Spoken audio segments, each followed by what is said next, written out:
Welcome back. Welcome back to my road to 10K. This is week two. We're ending week two. It's been 2 weeks since I started, and I wanted to give you an update of where I've been, what's been going on, how life is going, and talk a little bit about what's coming up in training this week. So, again, it's been 2 weeks since I started. When I first, the first week that I went did the workouts. I started off just to see where I was that Sunday, the day before my first run, and did a 1 mile run. And ooh, that was hard. I hadn't realized how long it's been. I mean, it's been since Thanksgiving that I've run for a mile. But it was a good base for me to start from to see where I was. I was about 14 and a half minute mile, which, you know what, if for not running in such a long time, it's fine. I haven't had an 8 minute mile since at least 10 years ago. So no expectations, no pressure on myself to have a certain speed. I just wanted to get out there and run. So the first thing that I needed to do was to set up my schedule. So I actually took the 5K program that I have through Street Parking. I printed out all the sheets with all the workouts, all the sessions, put them inside of a notebook with dates so that wouldn't have to go look this stuff up every single time I get up to train. So the first thing I had to do was start going to bed earlier. Now, I'm not an elite person. I'm really not. I have an alarm on my phone that tells me to get ready for bed at 9:15. I'm usually already in bed when it goes off. My thing has been turning the TV off and actually going to sleep. So that was a challenge up until a few days ago when the TV in my living room fell off the wall, and it's destroyed. And so I moved the TV that was in my bedroom into the living room. So bam, no more TV in the bedroom. The bedroom, as soon as I get in the bed, I'm going to sleep. So that's been kind of helpful. Not that we love the fact that my TV fell and broke, but it helped me get to a goal. So I can't be but so mad about it. So I've been getting up on Tuesday mornings and Thursday mornings to run. I've been running those days I've been doing on the treadmill because it's usually like interval work. So it's usually running a few hundred meters and then rest and another few hundred meters and rest at various speeds. So there's the moderate speed, the fast speed, the sprints, the jogs, and then there's complete rest. So those are actually easier to do on a treadmill. Also, I don't want to be outside at 7 a.m. in the morning. I just don't. So I'm doing those inside. The third session of the week is the longer run. So the last 2 weeks, it's been 2 mile runs, 2 miles easy, and then some sprints at the end, which I just realized I did not do today. I came in the house and immediately made a protein shake and put some electrolytes in a water bottle and came and talked to you guys. I completely forgot to do the sprints. Oh well. No biggie. It happens. It happens. Thanks, ADHD. But I will say this. I've enjoyed doing these sessions. I don't want to say they're fun because they're not fun. But they've been eye-opening. So last year when I did the 5K program to get ready for the July, was it July? September race. I started in July, that's it. I started in July to get ready for the September race. I did some of these workouts and I'm looking back at the times and I'm actually faster than I was a year ago. So a lot of these sessions you have to record the total time that it took you to do everything. And I'm finding that I'm finishing the whole session faster than last year. So I'm pretty proud of that. And then the 2 mile run. Last year, it's not apples to apples, but last year I did the first 2 mile run I actually did it on the treadmill for some reason. Um, but last Sunday I did it outside and it was about 8 minutes faster. So I'm really happy with that. And then today I did my second 2 mile run and I improved my time about a minute, minute and a half, depending on which device you look at. I have my runs recorded on my Whoop, on my Apple Watch, also in Strava. They're always within like a minute and some change, the times within each other, and I think it's just partly when they're kicking in to start. The Apple Watch, I like intentionally hit start, but when I finished, I have to stop one thing and then hit the next thing. So I think that's the pretty much the difference in the time. But I did get faster on today's run. I will say that I did a different 2 mile loop this week, one that was a little flatter. The first 2 mile loop I did last week is very hilly. And I'd forgotten that about my street, that it's very hilly. It's some downslope and then straight back up, with a little bit of flat part, but not much, and then back down, back down again. So I'm glad that I improved my time.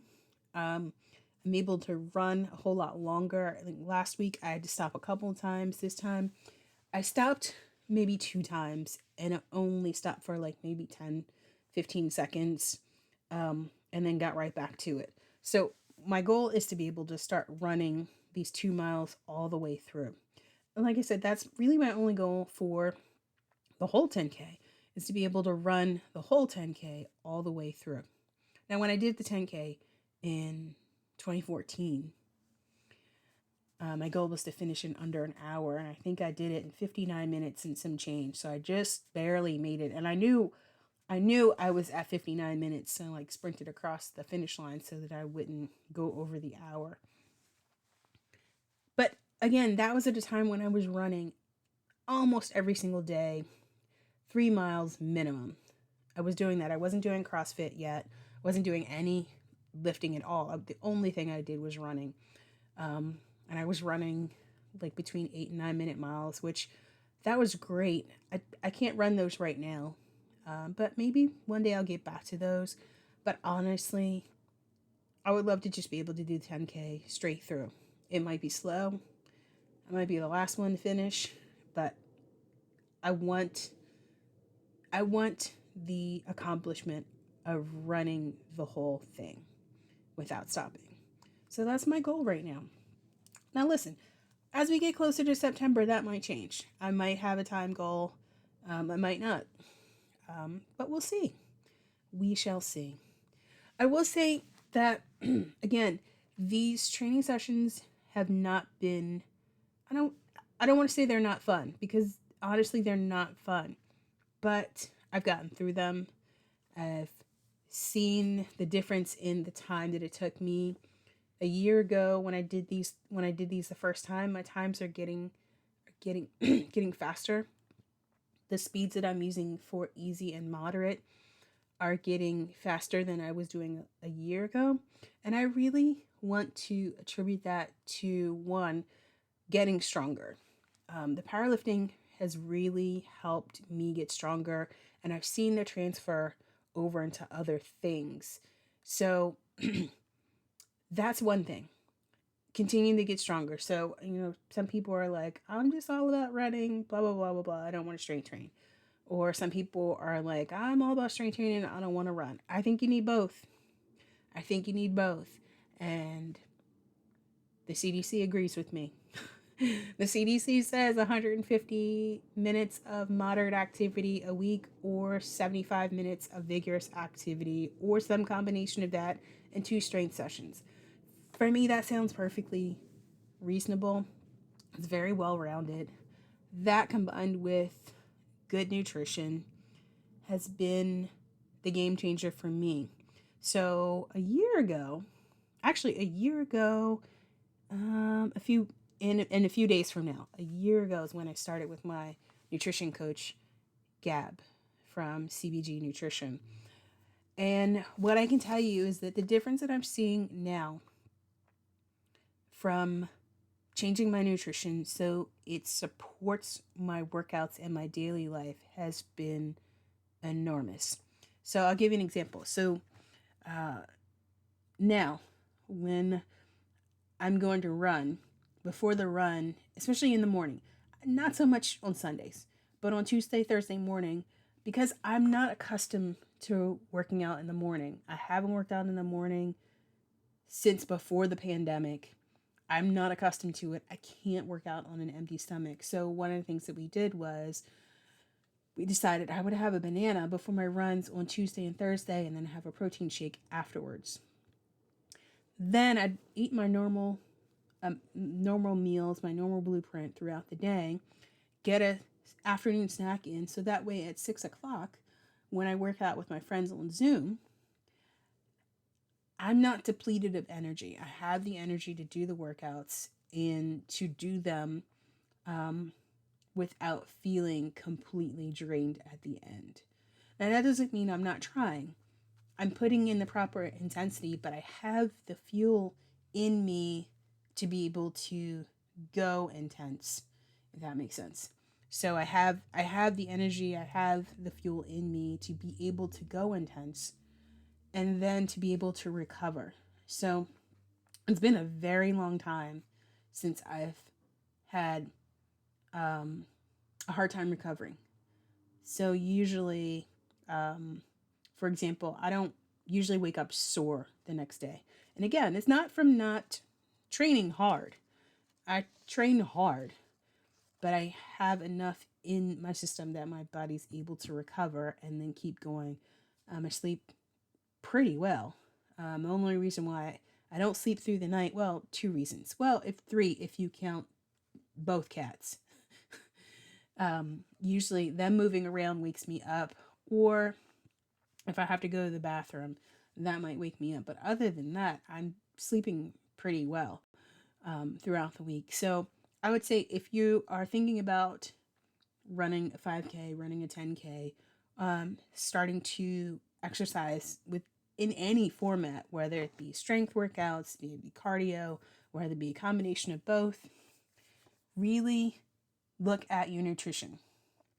Your health and your fitness is really dependent on how you feel yourself, what you put into your body. So that's my advice if you are looking to get healthier, get fitter. Start with your nutrition. That's a great place to start because it is where you will get the energy for your workouts. So, if you run a 10K and have some advice, I'd love to hear it down below. You can also DM me on Instagram at the Masters Division. And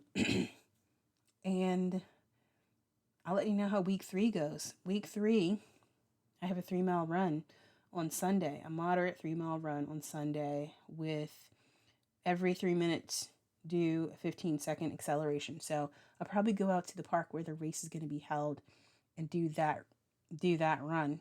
One, just so that I have a different place to run, but also so that I get used to where the race is going to be. Thankfully, it's fairly close to my house.